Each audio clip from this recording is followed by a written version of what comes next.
Oi, pessoal, tudo bem? Aqui quem fala é o professor Isaac. Bem-vindos aí à continuação do nosso programa de mecânica dos sólidos. Hoje vamos falar um pouquinho sobre declividade e deflexão de vigas. Para a gente fazer esse processo de cálculo, a gente vai utilizar o método da integração. Olha lá, já vamos direto para a definição de que o inverso do raio de curvatura, né, vai ser proporcional ao momento dividido pela rigidez. E a rigidez a gente não pode esquecer, né, que é a multiplicação aí do modo de elasticidade pelo momento de inércia da peça. Ok? Então tem aí a nossa definição. Sabe-se que quando uma viga está sujeita à flexão pura, se encurva, tomando a forma de um arco de circunferência. Tipo assim, né, eu tenho aqui uma viga, né, carregada transversalmente, não é isso? E essa viga, obviamente, ela vai se deformar. E essa deformação vai gerar, obviamente, um raio de curvatura, não é? Então, isso aqui, ó, é gerado um raio de curvatura que a gente chama de ρ. Né? Então, quando a gente faz o inverso desse raio de curvatura, ele é proporcional ao momento medido pela rigidez. Ok? Isso aqui vai acontecer sempre dentro do regime elástico, a curvatura de superfície neutra, que será expressa por essa equação aqui. Certo? Então, vamos lá, vamos continuar aqui. Para determinada declividade da fricção de vigas, determinado ponto, então temos a seguinte equação. Então, se a gente pega e integra isso aqui uma vez, nós vamos ter, olha lá, a declividade do ponto que eu estou avaliando, né? Então, eu estou avaliando, por exemplo, aqui, vamos pegar um exemplo aqui qualquer de uma viga bi apoiada sobre um carregamento qualquer transversal. Depois vai gerar um pouquinho aqui na deformação, tá? Então, vou ter uma deformação que vai acontecer mais ou menos nesse sentido. O que significa a declividade em um ponto qualquer? A declividade significa o quanto que esse ponto rotaciona. Não é à toa que a gente chama de θ, né? A gente gosta de utilizar essa letra grega para ângulos. Tá bom? Então, quando eu faço uma integração simples desse equacionamento, aí, obviamente, esse momento aqui, né, vai ser um momento que vai ser em função de x, né, vai ser uma equação. Então, quando você varia isso aqui, aí você vai adotar o x aqui da esquerda para a direita, né, onde uma peça aqui total de tamanho L, ou você pode variar esse x da direita para a esquerda, não tem problema nenhum, tá bom? Ou você vai encontrar um equacionamento que vai te servir igual. Então, quando você adota pontos para x, obviamente dentro do intervalo de zero, né, que é quando ele está aqui no seu ponto inicial até L, que seria o ponto de máximo, você vai ter valores de declividades, né, que vão acontecer aqui na peça quando você entra, obviamente, quando você faz o cálculo da primeira integral. Ok? E se eu fizer mais uma integral nesse cara aqui? Eu vou encontrar a deflexão dessa viga. Então, você vai encontrar o quanto essa viga vai se deformar, ok? Então, nós vamos representar como y, né? Essa incógnita aqui, nós vamos representar como y, essa deformação. Então, são esses dois pontos importantes que a gente vai calcular na aula de hoje, certo? Extremamente importante para análise estrutural, não é isso? Então, vamos continuar aqui e a gente vai fazer um exemplo a gente vai fazer uma demonstração, digamos assim, né?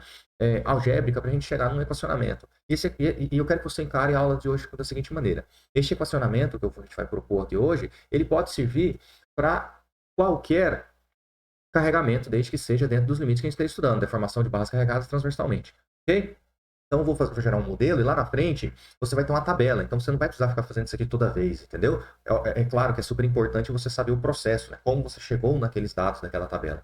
Né? Então, eu acho que essa primeira parte da aula de hoje é meio focada nisso para você, digamos, ter essa base conceitual aí bem formada para poder encarar esse assunto aqui com mais tranquilidade, que é um assunto que gera muita dúvida, né? Então, temos uma viga em balanço AB, tem seção transversal uniforme, isso aqui é importante, tá? E suporta uma força P na sua extremidade livre. Então, determinar a equação da linha elástica, a flecha e a declividade no ponto B. Então, veja bem, ó, equação da linha elástica são as equações aí finais que a gente vai encontrar. A flecha, né, é aquela deformação, a gente pode chamar de flecha, então a flecha vai ser o Y.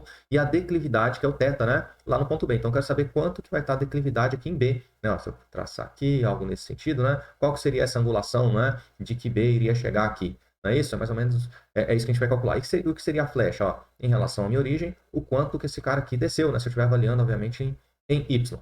Certo? Então, os dados necessários que eu vou precisar, obviamente, são esses aqui da peça, né? Eu preciso da inércia e preciso do módulo de elasticidade. Claro, a princípio a gente vai trabalhar com esses dados todos algébricos, ok? Para você ver lá na frente o que realmente influencia no cálculo. Quando a gente trabalha de maneira algébrica, isso é um ganho assim intelectual da questão muito grande, porque você realmente observa o que está influenciando para que o determinado fenômeno que você está estudando aconteça no elemento estrutural. Certo? Primeira coisa que a gente vai fazer, a gente vai fazer uma sessão, porque a gente precisa calcular o momento, né, da peça, e obviamente a gente vai fazer isso em função de x. Né? Então a gente vai fazer o cálculo do momento de maneira algébrica, ok? Deixa eu só apagar aquilo aí para poder ficar um pouco melhor aqui, não ficar carregado. Então nós vamos utilizar o método das seções aí para poder fazer esse cálculo. Então, a gente vai fazer traçar uma seção em um ponto qualquer da peça, claro, desde que esteja dentro do intervalo, né, que a gente do elemento estrutural que a gente está estudando.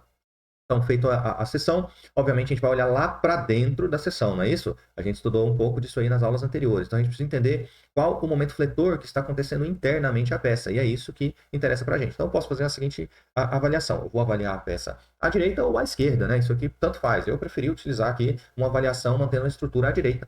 Ok? Isso vai me gerar uma equação que vai me servir lá no final do processo, tá bom? Que vai ser válida também. Então, feito isso, vamos estudar o momento fletor da peça, né? Internamente aqui nessa seção que a gente fez o corte. Feito isso, eu vou avaliar, obviamente, o meu ponto de zero lá no ponto B. Eu vou variar x do ponto B em relação ao apoio que está lá na frente, não é isso? A gente está falando aqui, não pode esquecer que a gente está falando de uma viga que ela é o quê? Ela é engastada. Então, aqui a gente tem um ponto B, aqui a gente tem um ponto A, não é isso? A gente tem um carregamento pontual P, e a gente fez um corte nela aqui, ó. E o que a gente fez? A gente fez uma variação de x em relação ao ponto B, onde B é zero, né? Lá no ponto B vai ser zero, e quando a gente chegar lá no ponto A, obviamente vai ser L, não é isso? Vai ser quando x for máximo. Então já grave isso, por favor, ó. Quando x for mínimo, quanto que ele vale? Zero. Quando x for máximo, quanto que ele vale? L. Então a gente vai fazer essas avaliações de contorno daqui a pouco. Isso aqui tem que estar muito claro na tua cabeça, né? Onde é o zero e onde é o máximo. Da direita para a esquerda, da esquerda para a direita. Como que está sendo feita essa avaliação? Ok? Feito isso, a gente calcula o momento. Como a gente calcula o momento? Fazendo o somatório dos momentos lá no ponto de corte, porque o que me interessa não é o momento fletor, não é o momento que está acontecendo internamente a peça. Então, o somatório de momento, ele tem que ser feito lá no corte, ok? Porque eu estou olhando para dentro da peça agora. Fazendo isso, podemos adotar aqui sentido horário como positivo, e agora é só você o seu somatório, não é? Aqui o momento ele é M, então ele entra no somatório. Horário positivo, né? Então, atenção aqui ao ponto B. Ao ponto B eu tenho um carregamento P, que também em relação ao ponto de análise, que esse ponto aqui, ó, está no sentido horário. Então, P, ele entra positivo também, vezes o braço de alavanca. Nesse caso, o braço de alavanca vale X, não é isso? Então, feito isso, ó, Px igual a zero, porque acabou o carregamento.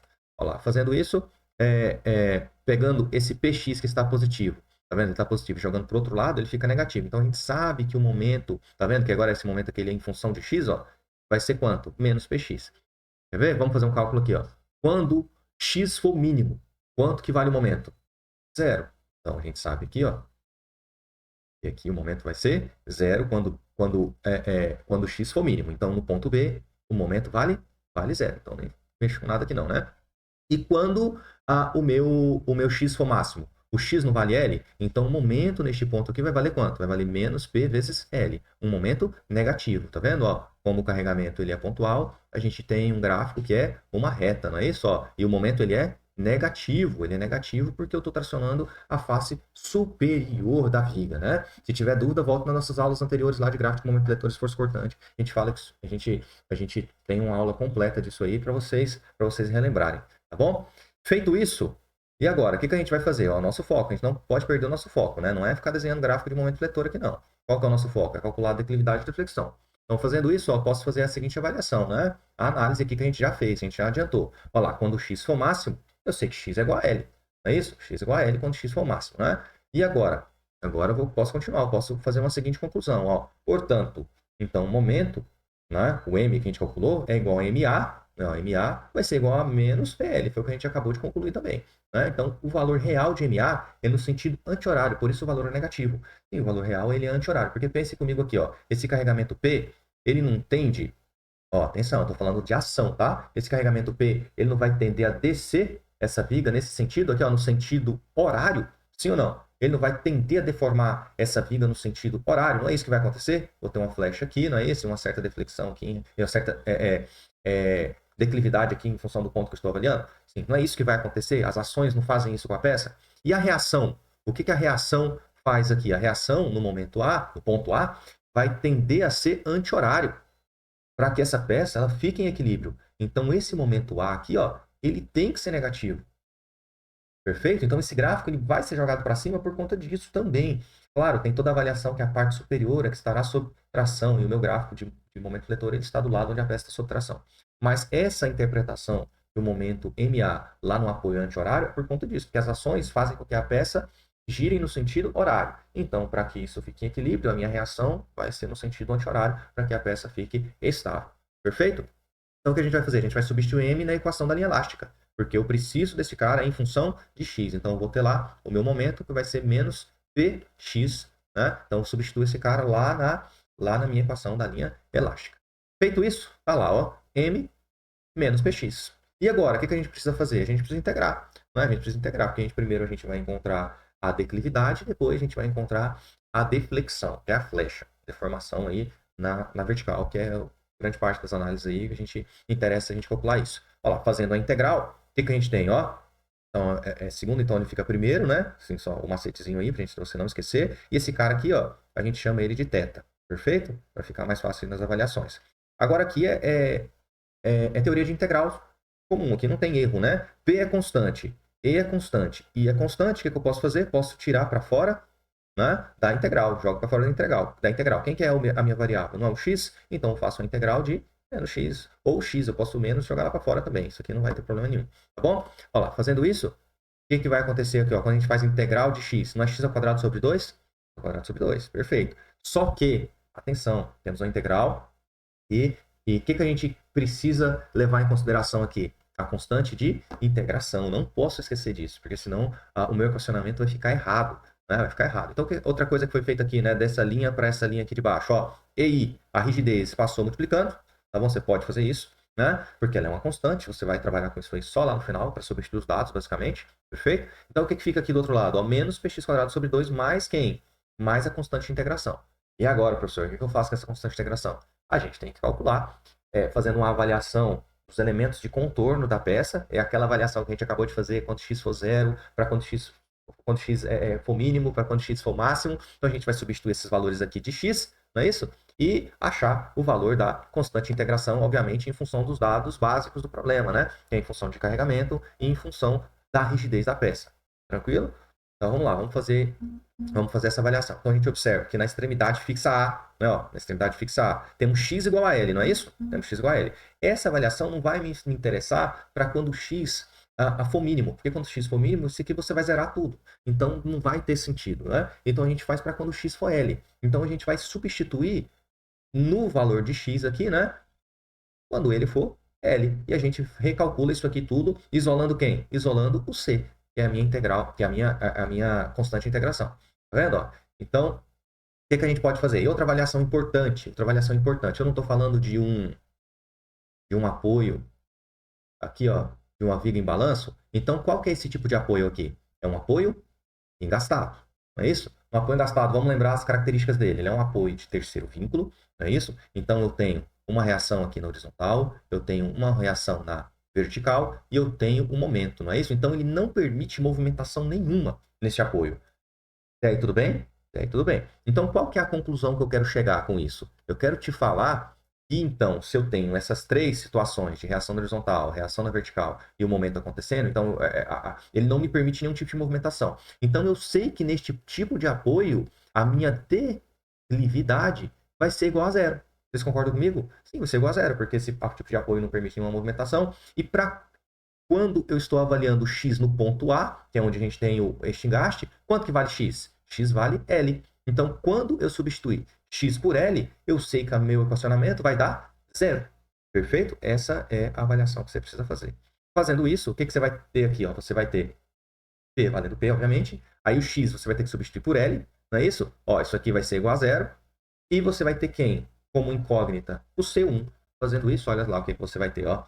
Você vai ter esse cara, vai jogar para o outro lado, então você vai ter que C1 vai ser igual a quem? PL² sobre 2. E com isso você encontra, né? Vocês conseguem calcular, nós conseguimos calcular aí a primeira constante de integração. Por que a primeira? Porque eu vou fazer mais uma integral, não é? Para achar a flecha, para achar a deflexão. E com isso eu vou ter que achar um novo C, que a gente vai chamar de C2, uma nova constante de integração.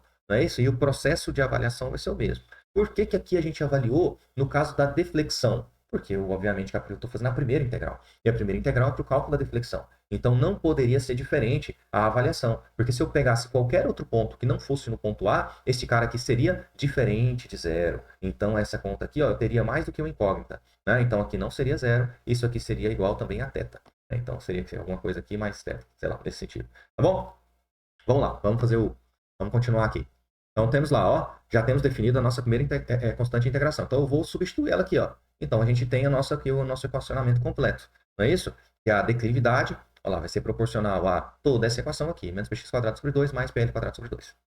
Continuando, fazendo a segunda integral agora, porque agora a gente precisa calcular quem? A flecha, não é isso? A gente precisa calcular a flecha. Vamos lá, vamos fazer a segunda integral. Agora aqui é só equacionamento básico, né? De integral. Olha lá, fazendo a integral, então eu sei que esse cara aqui é constante, 2 é constante, isso aqui vai para fora da integral.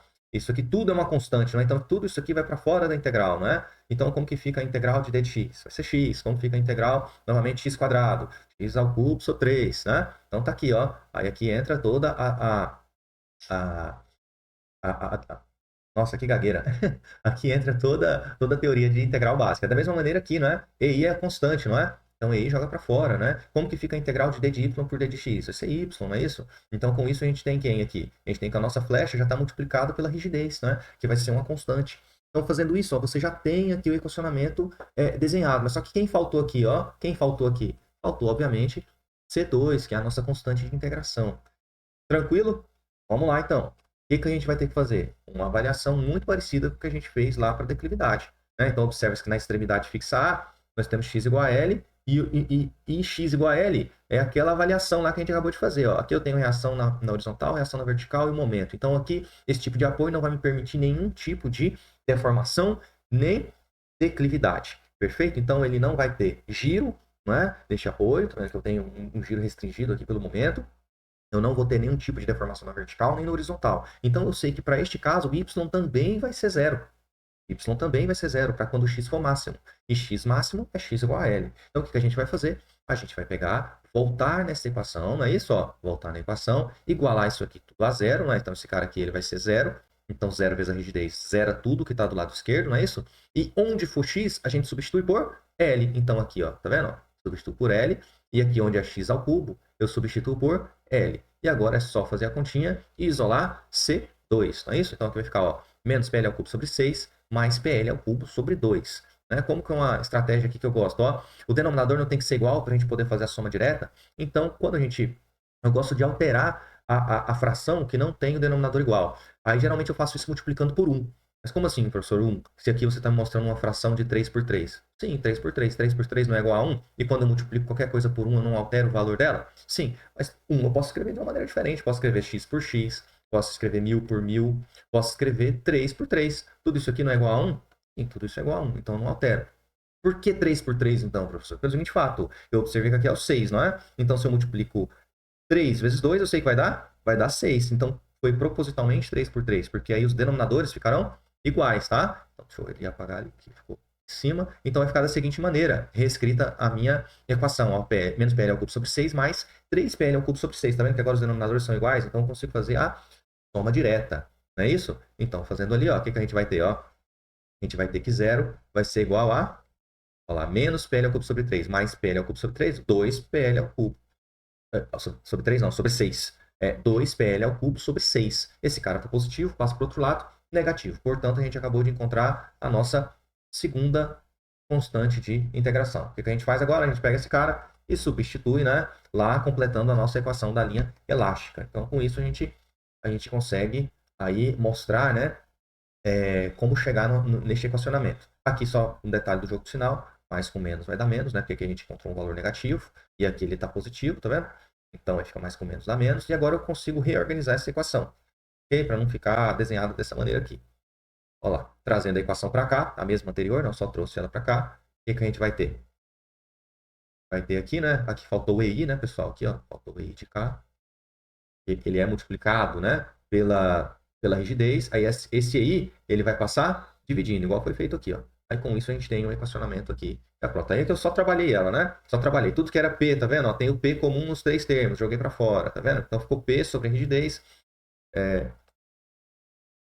abre parênteses, menos, ó lá, x ao cubo sobre 6, mais L quadrado sobre, L quadrado vezes x sobre 2, menos L ao cubo sobre 3, né? Então o que eu fiz aqui, ó? Fiz aquela mesma história, né? Multipliquei 3 por 3 aqui, aí ficou 3, tá vendo? Vai ficar tudo 6 embaixo, e aqui 2 por 2. Aí o que aconteceu? Ó, tudo ficou dividido por 6. Aí eu peguei e trouxe esse 6 para fora. Só te mostrando como eu cheguei nessa equação aqui. É uma maneira mais enxuta possível de escrever essa equação. Tá bom? Mas, professor, posso ficar com essa equação conforme está escrita aqui em cima? Eu não quero mexer nela, não. Eu quero ficar com ela conforme ela está desenhada aqui. Posso ficar com ela aqui? Pode, sem problema nenhum. Vai te servir da mesma maneira. Beleza? Então, o que a gente vai fazer agora? A gente vai calcular essa viga em balanço para o pior caso, ou seja, eu quero a maior declividade e eu quero a maior flecha dela. E onde que vai ser esse ponto que a gente vai ter a maior declividade e a maior flecha? Para este caso, eu vou te falar que vai ser para quando x for igual a zero. Veja se você concorda comigo. Eu estou com uma viga em balanço, né? Então ela vai vir deformando, deformando, deformando, deformando. Algo exagerando um pouquinho, algo nesse sentido. Aqui eu sei que a deformação ela é zero, né? Por conta da característica do nosso apoio. Aqui é o ponto mais afastado, né, do apoio. Então eu sei que aqui é onde a gente vai ter a nossa deflexão máxima, né, nossa deformação máxima, flecha máxima. E neste ponto é o ponto também onde eu tenho o quê? A minha rotação máxima também, onde eu vou ter um θ que é máximo, ok? Porque qualquer θ que eu pegar à esquerda, aqui, ele vai ser o quê? Ele vai ser um pouco menor, né, do que o que eu estou avaliando lá no ponto máximo à direita, que vai ser no ponto B. Entenderam isso? Entenderam isso? Isso é muito importante para o entendimento e para a avaliação de cálculo que a gente vai fazer agora. Tá bom? Por que a gente está falando isso? Pelo seguinte fato, ó, já vou trazer aqui para você, ó. Porque eita, porque quando x for igual a L, observe, ó, a minha declividade é igual a zero. Quando x for igual a L, a minha deflexão também é igual a zero por conta da característica do apoio. Não é isso? E para quando o meu y for máximo, não é?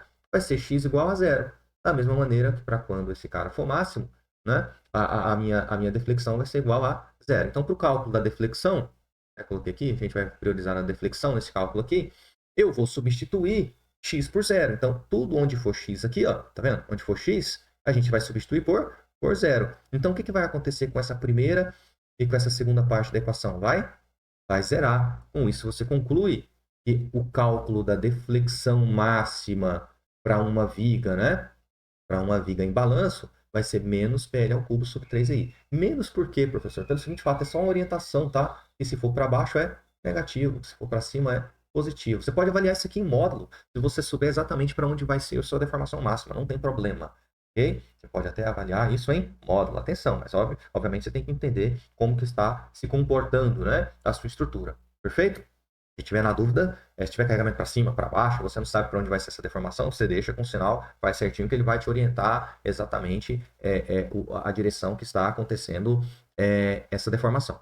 Perfeito? Então, com isso, se eu for fazer um exemplo numérico, fica muito fácil, porque o carregamento eu já vou ter de início. O tamanho da viga eu já vou ter de início, que é o L, né? O I eu preciso ter, né? Que é a inércia da peça. Eu preciso saber qual a base e qual a altura, se eu estiver falando de uma viga retangular. Com isso, você consegue facilmente calcular a inércia, não é isso? Lá, B, H ao cubo sobre 12, não é isso? Você vai lá e calcula a inércia. E a rigidez, e o modo de elasticidade? É em função do material. Se for concreto, você vai conseguir calcular. Né? Assim, vai ser em função do FCK do concreto, né? Você vai lá, busca na NBR 6118, acha o equacionamento, né? Alfa vezes 5.600 vezes raiz de FCK. Você consegue calcular o modo de elasticidade, tá bom? Alfa em função do agregado, o FCK sem a TMPA, acabou o problema. Tá bom? Você consegue calcular o módulo de elasticidade. Se for um aço, você pode utilizar aí entre 200 e 210 gigapascal o E, né? Se for um alumínio, 70 gigapascal. A gente falou a gente teve aula agora, né? Acho que a aula anterior a essa, se não me engano, a gente falou de modo de elasticidade. Então, atentem-se a esses detalhes aí que são importantes. E, obviamente, a multiplicação do EI é a famosa rigidez, né? Então, quando a gente une esses dois, a gente fala da rigidez da peça. E para o cálculo da declividade, como que vai ser a nossa avaliação? Como vai ser a nossa avaliação? Então, obviamente, como comentei para vocês, ele vai ser máximo para quando x for zero, lá no apoio B, porque no apoio A, as deformações, as declividades são todas zero. Fazendo isso, onde tem x, você vai substituir por zero, né? Então, fica assim, ó. Então, essa parte aqui, ela vai zerar, não é isso? Então, se essa parte zero, o que vai sobrar para a gente, ó? Que a declividade vai ser igual a PL quadrado sobre 2, tá bom? PL quadrado sobre 2. Então, atentem-se aí a esses valores, tá? Mais uma vez, posso avaliar isso aqui em módulo? Pode avaliar em módulo. Professor, tem casos que eu já vi em tabelas com isso aqui, ele fica negativo. Tá? Isso pode ter acontecido por conta da orientação. Lembra da sessão que a gente fez lá? A gente fez uma sessão e avaliou a estrutura à direita, né? A gente avaliou a estrutura à direita. Se você, por acaso, avalia a estrutura à esquerda, esse cara aqui pode ficar negativo. Tá bom? Então, é só uma questão de orientação. Bom, neste caso aqui é muito claro para onde vai acontecer a declividade. Então, não tem erro em relação a isso. Pode fazer uma avaliação em módulo se você conhece como que está se comportando o elemento estrutural. E aí, professor, e essa tabela aí, de qual que é esse cara aí? Então, como eu disse para você anteriormente, esses valores, eles são todos tabelados já. Então, tem uma gama de vigas apoiadas, com diversos tipos de apoios, e tem livros que já vão trazer aqui a deformada, tá vendo? a flecha máxima, as rotações no apoio e a equação completa da linha elástica em função de x. Se eu quiser saber um valor que não é máximo, não é isso? De rotação e de flecha, então eu posso vir substituir o ponto que eu quero no x aqui, não é isso? E achar o valor. Tá vendo que a gente calculou para este caso aqui, ó, caso 1 aqui, essa tabela, se não me engano, é do livro do Beer, tá? O livro do Beer lá, ele traz essa tabela aqui. Ela traz duas etapas, acho que no próximo slide tem a complementação. Então tá aí os valores que nós calculamos, ó. Tá vendo lá, ó, a nossa equação da linha elástica, lá, P sobre 6EI, lá, abre parênteses, menos x ao cubo. Mas, professor, essa parte ficou diferente. Por quê? Pelo seguinte fato da orientação que nós adotamos, né? Nós avaliamos a estrutura à direita. Para esse cálculo aqui do BIR, ele avalia a estrutura à esquerda. Mas observe uma situação aqui importante. Ó, o que não pode ser diferente? Quando os valores forem máximos, tá vendo? Para a flecha máxima, ó lá, menos PL ao cubo sobre 3EI. Lá, menos PL ao cubo sobre 3EI. Beleza? E por que esse aqui deu positivo e o outro negativo? Pelo seguinte fato da orientação também que nós adotamos. Nós adotamos a estrutura direita e neste caso aqui o cálculo é feito para a estrutura esquerda, tá bom? Mas observe que o cálculo fica o mesmo, é uma questão de orientação, horário, anti-horário. Bom, neste caso aqui, ó, PL quadrado sobre 2EI, proporcional ao que está aqui, igual ao que está aqui. Bom, se a gente fizesse um caso aqui para uma viga, obviamente, novamente em balanço, mas só com carregamento distribuído. Como que ficaria o cálculo lá da minha linha elástica? Você deveria chegar nesse equacionamento aqui, ó. Aí você vai fazer a mesma avaliação para quando x for o mínimo ou máximo, dependendo se você estiver avaliando a estrutura direita ou esquerda. Você vai encontrar esses valores aqui, ó, de flecha máxima. Então, lá no ponto mais deformado desta viga em balanço, com carregamento distribuído, você vai ter lá, ó, menos WL a quarta sobre 8i, onde W é o carregamento distribuído. Mas, professor, é difícil achar um carregamento pontual, assim, eu sempre vou ter o peso próprio da viga, né? Então, geralmente é mais fácil ter um carregamento combinado de carregamento distribuído, mais alguma carga pontual, né? Aí sim, aí a gente vai fazer alguns exemplos que vão abordar esses múltiplos carregamentos e a gente vai ver como a gente vai fazer isso. Então, aí você vai olhar, vai ver o que te interessa, né? E você vai coletar aí, né, as equações que são mais importantes para você. Olha lá, o carregamento pontual no meio da viga, aqui já é viga biapoiada, né? Não é mais viga em balanço. Aqui nós também temos uma viga biapoiada com carregamento distribuído. Então tá aí todo o equacionamento para quando tem um momento aplicado, né, em um dos apoios. Bom, então aí eu tenho alguns valores que vai auxiliar a gente aí, né, nesses cálculos para você não ter que ficar fazendo esse processo, né? Seção, estudo do momento, integrais, avaliar as constantes de integração, avaliação de contorno. Então também é um processo que ele é demorado, ele é complexo, né? Então as tabelas vai ajudar muito a gente nesse sentido, certo? Então aí a gente vai fazer um exercício 1. Esse exercício 1 vai ficar para o próximo vídeo, ok? Então acompanha a gente na próxima aula lá para a gente poder fazer esses problemas, tá bom? Até logo, tchau!